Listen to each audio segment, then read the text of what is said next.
go to church, but I woke up feeling all blessed. If I got something to say to it, I'll say it with my chest. Spend my own money whenever I get a check. I ain't saving hoes, it's up on my chest. Every time I pull up on the scene, I let it flex.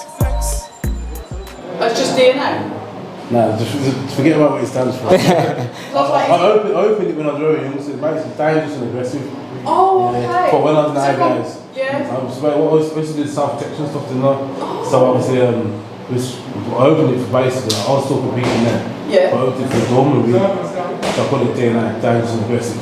And then obviously, going down more professional route, I realised I can't really tell people that, so I changed to DNA. So it's just, and you should have me. We did IBI for us, used to go, what does DNA stand for? Go, because you don't want to be saying that in the IBI shows. I've got a lot of lads in there now who refuse to do the IBI shows because they go the way, they're fighting hard and they're winning, and it's like, nah, if you face someone fit, and even when the championships, then they went to the final and then they kicked them out at the last minute. It's a joke, so that's why I never bother with it. I got IBI lads there, but I'll try my hardest not to go in the corner. I think if you put me in the corner, you're definitely going to lose anyway. The program is totally different. Totally different way, like, they're like all white boys, all of them respect me. I mean, they heard about me before, they started over to China. So, me personally, I say to them, unless you're 11 or 12, you want to go out. If you're 16 going upwards, I'll tell them to go, listen, don't do 15 white collar, say, that, then obviously, if you do ever want to go pro, do like a 10-week training camp, dieting, training properly, then obviously, if you can do that, then spar, put 3 pros. If you're okay with them, then obviously just go pro. I was doing a top course from level 2 called me to the office and said, do you want to fill out that form? So I was like, form? He said level 4. I said, I don't need level 4. He goes, I want you to be part of the GB team. I like the way you teach. I said, can't do it. I mean, after the money they're offering a week, I earn more here anyway. And I'm not going to go off and leave my family and start with Sheffield and all that. But what it is, because all the coaches are old, you see, what they're trying to do now, especially because coronavirus as well now, they're trying to reach out to younger coaches now and get them there. Not interested at all. So how long has it been running? It's been running 16 years now. 16 years. Very strong. Before coronavirus, we had 182 members. Probably got about 150 now, 150. It's going to build back up though. But then it's weird because even though it's gone down in numbers, the one-to-ones have gone higher. So it's like, it balances it out. You know what I mean? So obviously, we're doing alright, man, we're doing alright. But obviously, every day I'm thinking how far can I push DNA, blah, blah, you know. To be fair, I need a bigger place, really. You know, I need more coaches as well. We've got that many people coming in. Our beginners class is like 45 to 50 people. On advanced classes, anything to 30 to 40 people. I have like 8 to 10 one a day. Neil has about 5 a day. Vinny has about 5 or 6 a day. Jags has about 3 a day. Danny has about 2 a day. So it's busy, man. It's busy. It's all good though. So how many coaches have you got in total? 5. Right. 5. And how many would you like to go up to? I reckon we need at least 8. Or especially we need probably about 3 pro coaches. Yeah. 3 definitely pro coaches and about 5 others. It's all about, it's like experience of finding the people who've obviously got the knowledge. Everyone's claiming that they've got the knowledge, but ain't really got the knowledge, and that's a dangerous thing because if you've got a little bit of knowledge and you want to teach somebody, they're gonna, that's on you. I say to people, if you stay in your lane, if you don't know what you're doing, don't pretend to know what you're doing because when you go to the pro board and you do your courses, your exams, and you're gonna get found out. I go to quite a lot of gym sparring for the pros and for the lads. And sometimes if I see some coaches and they're not really saying anything, I know why you're not saying it because you're not confident what you're saying. There's other coaches there and they're going to go, nah mate, you know what I mean? But if you're confident what you're doing, I'm loud and proud about it. I've travelled the world, I've competed myself, loads of things. Combined all together, I've had at least over 100 fights of boxing, MMA, 12 boxing, 12 under, the water fight, over 100 fights. I've got experience in all different areas. So when people say to me, yeah, well, I've done this, I've done that, prove it, show me. You know what I mean? So, I mean, I take knowledge of everybody, I listen to people, I think, no, that can work, that can work. Now I listen to someone, I go, where you get the information from? Because I research everything. And like I said earlier to Ish, if everyone had the same blueprint, like Ish is training like, if you see me train everyone trains different. But everyone's got different attributes. Like, he's got this, he's better on the back foot, he comes forward, he can't really move, he ain't really got good head movement, he's got a good chin but strong, he ain't got no chin. All these different things. Like, each study-wise, it's all similar thing, but from first day of doing pro, I've got programs, and by boxing rules and program, you have to have them written down anyway. I've got programs of every single fight that's there. And I look back, I've got that ain't really working this time. Let's do more of this.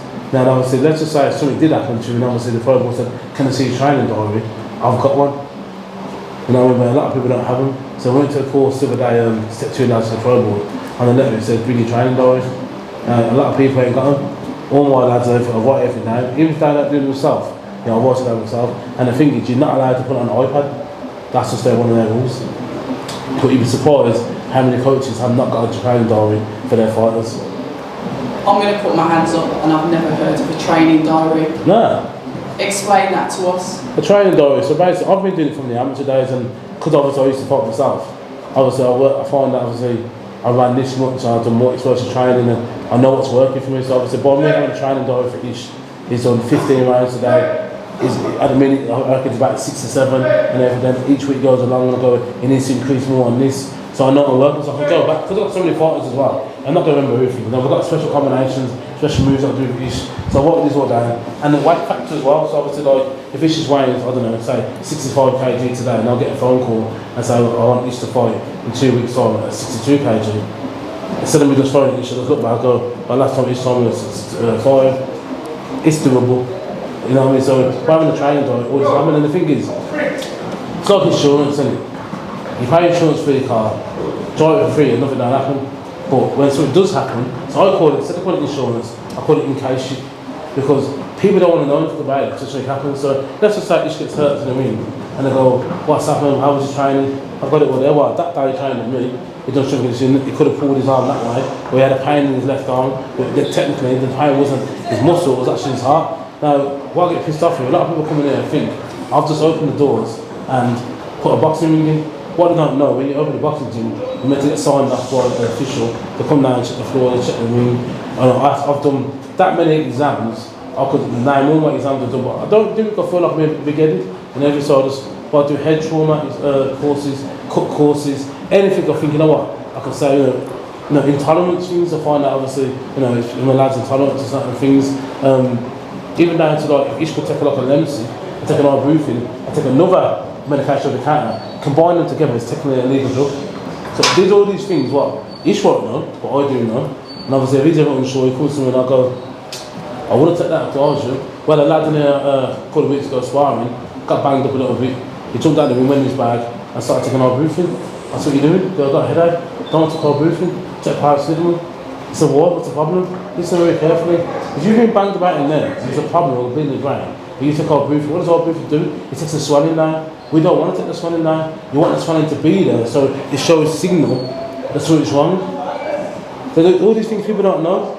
Yeah, so I sit there and I think, right, I've done my research, I've done my courses, I constantly keep it up to date and everything. And when I told him, he went, no, you are right. It's a simple little things people don't know. I had a lad in there before, a couple of years ago, he's sparring and everything, I looked at his eyes, and I got a headache, one of his eyes weren't dilated. I said, mate, I've always got to the hospital, I had a bit of an argument about it, I didn't want to go, then I found out that he's in hospital anyway, like concussion. So, you know what I mean? So obviously, the information's there and it's free. If I tell you not to do something, don't do it. When the lads go to the pro board will tell the boxers, if your trainer tells you to do this, you do it. If your manager tells you this, you do it. Most of obviously it's on the trainer's back because he sees you all the time. If I tell you to do something, you do it. You've got best interests at heart. Now, I still train every day because I like to practice what I preach. Now, obviously I look at some of the lads and not doing so I go, and I will pull people out of the fight, I don't care. You know, I will pull people out of the fight. I've had people leave the gym because I said, you're not fighting, I go, why? No, you're not training properly, then I'm going to lie, go in there, and then they go, well, why have you put me in the ring? You know, it's not fit. It looks bad in mine now, so I've had loads of arguments, but obviously I think knowledge is power, especially the white knowledge. And like I said again, I travel around, I learn from the Cubans, I learn from the Mexicans, from Thailand. Anywhere I go on holiday, I try and find a gym, you know, I learn from them, I go, what's your style? And see if I can take it from there, and obviously I go back and research. Happy days. Like I said again, people said, I've got pictures with Martin Murray, Nick Blackwell, Mike Tyson, China Mike Tyson, very good. So why don't you post on Instagram and the videos? I don't need to. I'll do more showing and less telling. You know what I mean? A lot of these people keep posting, they've done this and done that. I've fought national champions as well. Can you please prove it, please? Because I haven't saw it. No one was there that day, you know what I mean? No one was there. I've got loads of videos on VCR. I'm only got 37. Not more on VCR and DVDs. Now you obviously got like USB or YouTube, innit? And I think for now, for the pro lads, it's a lot easier for these lads now. Obviously, it's coming to a time where social media just started to kick off. And I think it's only the last 3 years you started using to boost yourself up, you know what I mean? So back in my days, you imagine they started getting a poster, go put it in pubs, social clubs, walking around, meeting tickets. Sales. Yeah. You know, now you can sell yourself with your phone. You know what I mean? I try to help the lads out a lot because I want you to concentrate on the boxing side and the eating and the training side. So if I can sell 30 tickets to I will. And I'll go away and do it, you know what I mean? But I think a lot of coaches, some of them just there just to take money from me. If I don't think the fight's right, I'll tell them straight, but I don't think you should take that fight. If you want it, you can, but I don't advise you to. But I'll support you whatever. Obviously, I think someone's really dangerous, so I'll go. I'm not putting my name to that. You're more than welcome to go with someone else, but I'm not putting my name to that. But apart from that, we've got a good connection, obviously. One thing I say to each and all the other lads, you've got to be transparent. If you're not transparent, this ain't going to work. This ain't going to work. Apart from that, we're doing good, That trainer-fighter relationship, so how long have you been training in? I've been coming down here 10 years. Longer than 10 years, no? Nah, the coming I was 19 and I'm 29 now. So yeah, I've been coming here 10 years, 11 say, and then first I was just doing it for fitness and that, and then I'd say from about 23, started to take it a bit more serious. Before that I used to just come down and hit the bags and do a class, go home. So what made you take it serious? I don't know, just one of them. I've always been into boxing, I've always watched boxing. I never thought about competing, I always thought I've got into it a bit too late. I think it was the sparring as well, didn't it? Yeah, I was just doing like sparring. Yeah, I was sparring people, and it was just like, well, might as well just do the next best thing. I'm getting hit anyway. Yeah, exactly. So might as well do something with it. And then that was it. So I remember obviously Ishi's last fight, you weren't there with him, for obviously there were reasons behind that. So you watching that from home and then seeing your fighter who you've had for 10, 11 years, what was that like for you? Because I didn't get to spoke to you about it, but I want to hear how you, it seems like you two were quite close. Listen, obviously, it was upsetting a little bit. Obviously, we've been through a lot and everything. Obviously, out of what colour ABA, the pros, you know, if you count them all together, she's had about 55 fights. I've probably ever been in, 4 in the corner, so, and I know each, I know how to get him up. I'm not saying not what we don't, but, you know, I know how to warm him up, I know how to get into his head, I know it's like, listen, safe. So obviously, I feel like we could have done a lot more there if I was there. You know, shit happens, but obviously, onwards and upwards. I don't ever look at anything to a negative, but even on the TV, I can see Ishmael fully comfortable and everything, because obviously, I know him, regardless of what anyone says. I know, when you're with someone all the time, and I know his favourite colour, I know how he thinks, but you just know it. So I look at the team and I'm like, he ain't happy. But he was happy to be there. And everything. One thing I like about Ish, when I phoned him about the fight, he never even asked me who it was. He was like, yeah, I fought. And to be fair, the only reason he took the fight because of coronavirus, obviously, you know, it's been out and everything. So he'd be stupid not to take the fight. And I heard that about 8 people refused to fight him and stuff like that. With this gym, we're not like that, obviously, you know. Where we come from, we fight regardless. It doesn't matter if you've got a camp or anything else, you know. So, not going into much detail, but honestly, you take what you're giving in. And sometimes, you never know, something could have happened. Something could have happened, you never know. Never say no chance. Exactly, so you know what, I think in life, I always go with a gut instinct. Obviously, when this come down the gym, I told him, listen, this lad is a top lad. But he's still a human being. He said, you've took worse. I mean, I don't aspire Ish no more, obviously a pro. I think it's a bit weird to do that. And every book, remember, I'm a big lad, I aspired Ish over the years coming up. He ain't scared of me, he ain't scared of, I'm not scared of anybody, to be honest. So, call it stupid or just call it that, just don't give it F. But, so, why is a geezer just because it's 1-1? And everything is a bit afraid of. So I know Ish walked in there full confidence. I just felt like if I was there, something could have been a bit different. You know what I mean? But I would look back on the fight and I saw the little thing you done wrong here and there, and now we're working on that, so it don't happen again. So talking about working on it, you mentioned that you've had a little injury. Tell us a little bit about that, and obviously your road to recovery to get back into training. I'm quite proud to say I'm the first one that's been in here from day one from you starting back on the pads. Yeah, I've had this injury now. I've had it probably about near enough, coming on 2 years to be fair. It's just it started off as a little niggle. And then I'd have to rest it for a week or so and it would go away, and then sometimes it just kept flaring up. And then last year it kind of flared up quite bad, and it was stopping me from punching and that. And then it kind of went again at the end of last year, and then it flared up again this year. It's basically got a trapped tendon in my arm. So yeah, I've just thought, you know, after the Dalton Smith fight, I had it a little bit there. I'm not using it as an excuse or anything. And then after that fight, I just thought, you know what, I've had a good fight, I've been on a good platform. I'm going to take a little bit of time off, rest it properly for a bit, let it properly heal, get some proper look, get a professional to look into it as well, which is what I've done. And I've had seven weeks off, no boxing, and yeah, just it's feeling a lot better, it's feeling stronger. We've been doing a lot of strength and conditioning within that 7 weeks, working on that and other parts of my body and everything. And yeah, it's feeling a lot better. So all I can keep doing is just keep doing what I'm doing, resting when I can, getting massages on it, doing the strength and conditioning around the muscles and everything, and all the stimulating muscles for it. And yeah, it should be good to go come July the 3rd. Okay, so before we move on to July the 3rd then, talk to me a little bit about your strength and conditioning and what you've actually been doing other than obviously boxing. So obviously, instead of coming down the gym and obviously doing boxing one-to-ones, I've just been doing like core work, legs, shoulders, working on my triceps. Basically, all the muscles that work with my arm and my elbow to kind of strengthen everything around it. So it takes a lot of strain away from the elbow, so it's not always relying on that. Do you know what I mean? And just helping to strengthen it, and then just all-round strength, which is going to help me in the fight as well. So July the 3rd then? Talk to me about what's happening there. I'll let you take it away. July the 1st. Basically what it was, got about 7 or 8 pros at the gym now. And I got Give them a shout out, who are they? No need for that one. And it's let them earn it first. It's true. Yeah, it's true. Let them earn it first. So basically what it was, obviously, spoke to John Pegger, Ish's boxing manager, and I'm close friends with Tommy Owen, known as a kid, we used to box together as well. And I just said, it's weird because I just feel, I thought, you know what, how are they going to take it? So I thought, why not put everyone together? If we can sell the tickets and everything and cover it, then it's not so much about making money, it's just about getting all the lads on one show. And the reason I thought that, because Ish's definitely got a spot on there.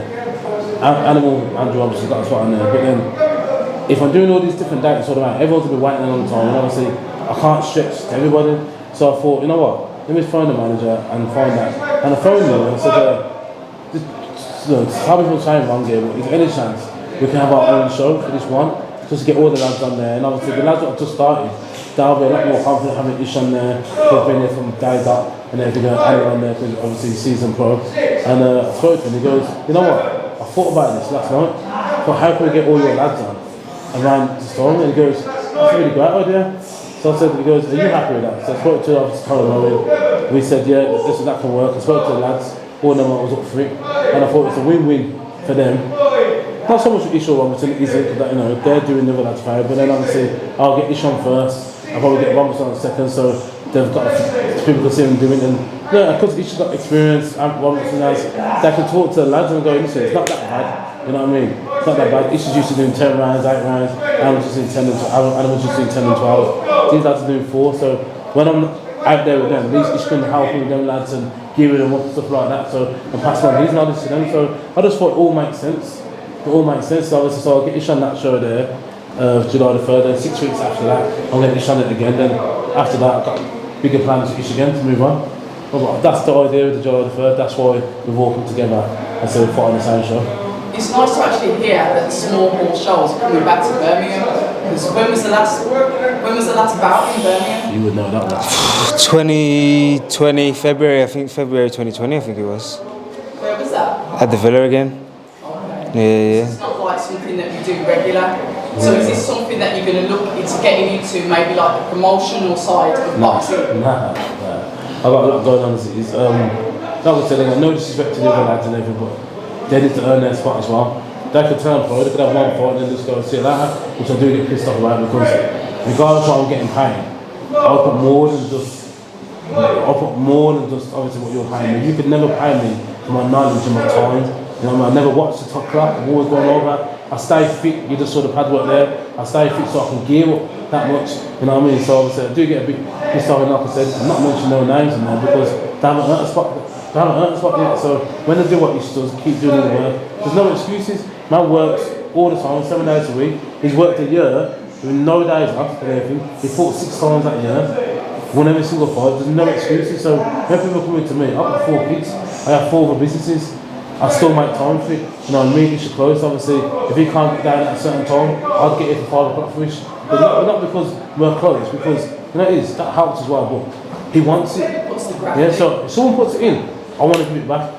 If you don't put it in, I can't even be asked. I don't gear up like that. Like, so if more ish gets fitter and gears up, I'll gear up. I'll take to another levels. You know what I mean? So obviously, I've missed paddling to be fair because he used to be my last client of the day, and obviously we used to always finish on a high note. And obviously, you know, you have some other people, no disrespect to the people, you know, they're always like, oh, I feel tired, and I can't take them. I'll be honest, I can't take them. Don't play football or roller skating. This ain't a game, fam. Like, people get killed in this sport, innit? No, people get killed in this sport, man. So, like, my job, I feel like, I don't care about being on TV, I don't care about interviews, nothing like that. I care about, my care for the boxer.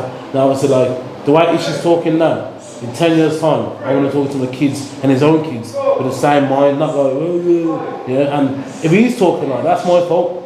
So I should be talking more defence work. I should have let him take them fights. And, you know what I'm trying to say? So I put more than what anyone could pay me. They couldn't pay me enough. You know what I mean? I don't even mind. I swear I could train someone for free if they gave me 100% work rate because I enjoy doing it. I love turning people. I've known this from day dot, and I saw him change in his life, in business, in work, everything, you know what I mean? So I remember man couldn't even drive. He was jogging there, coming there on push bike. I remember his first car. Like, come on, we're going back now. You know what I mean? And it's mad when you think about it because I'm only 37. This is 30 this year. 30 this year. So if you look at the age gap, it ain't that much, you know.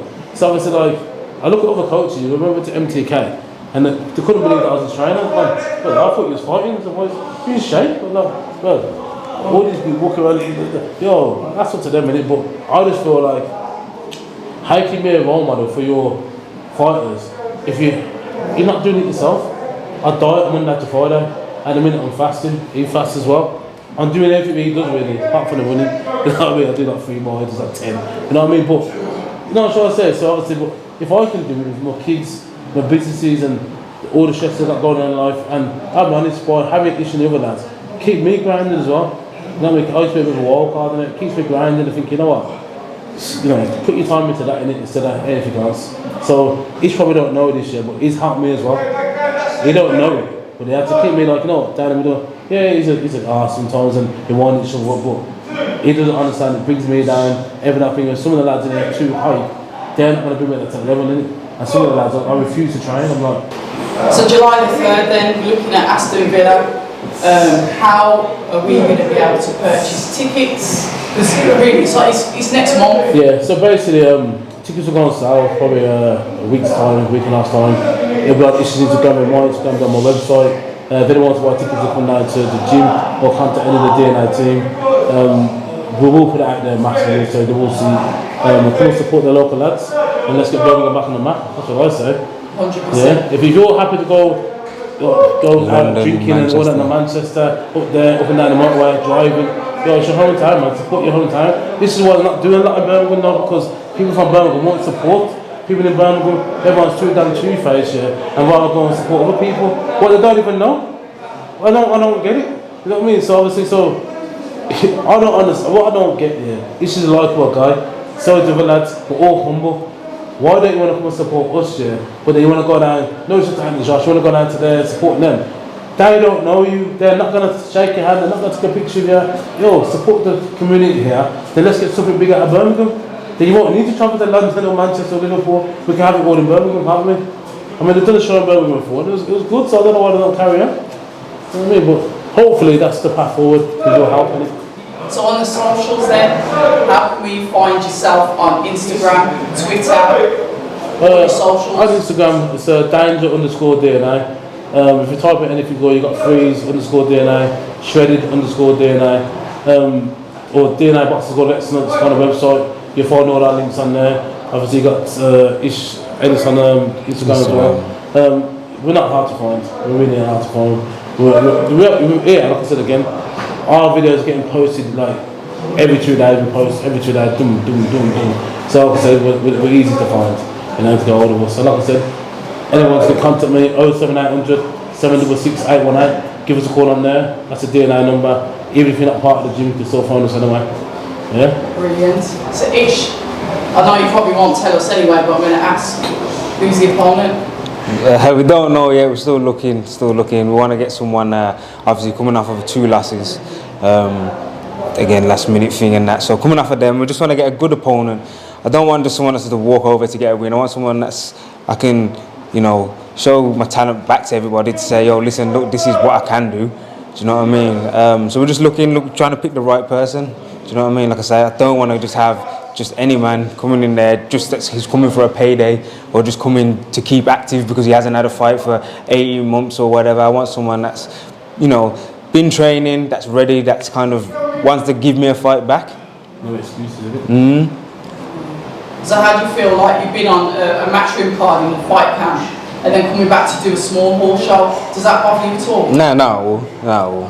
I ain't like overly egotistic like that, you know. The only problem with it is, which I didn't realise really, because obviously he's fought on the MTK, he's fought on the matchroom, and if you look at his record, it's all the lads he's fought some tough lads. So me and John Pegg was on chat the other day, and he goes, no disrespect to each sport, it's not that easy to find an opponent now like that because he's stepped the grade up. It's obviously, and when I looked at it, I thought, it's after this makes sense to be honest. He hasn't been knocked out.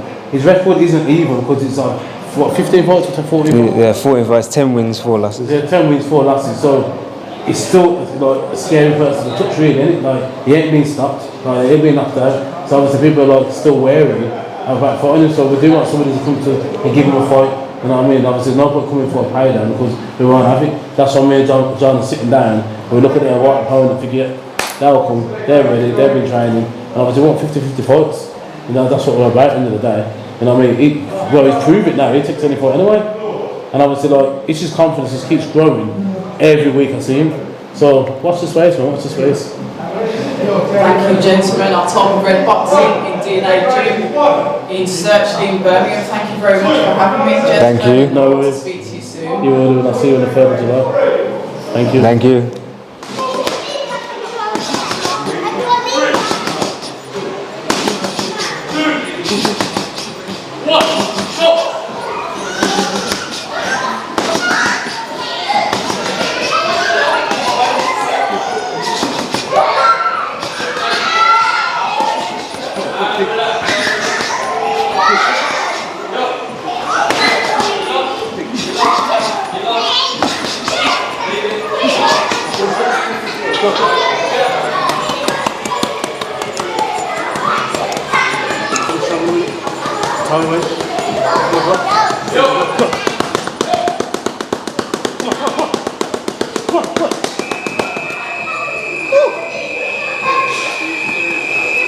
That's a burn. Even for me. You're working him. Working me. About 1,000 calories there. It's all good though, it's all good. Thank you.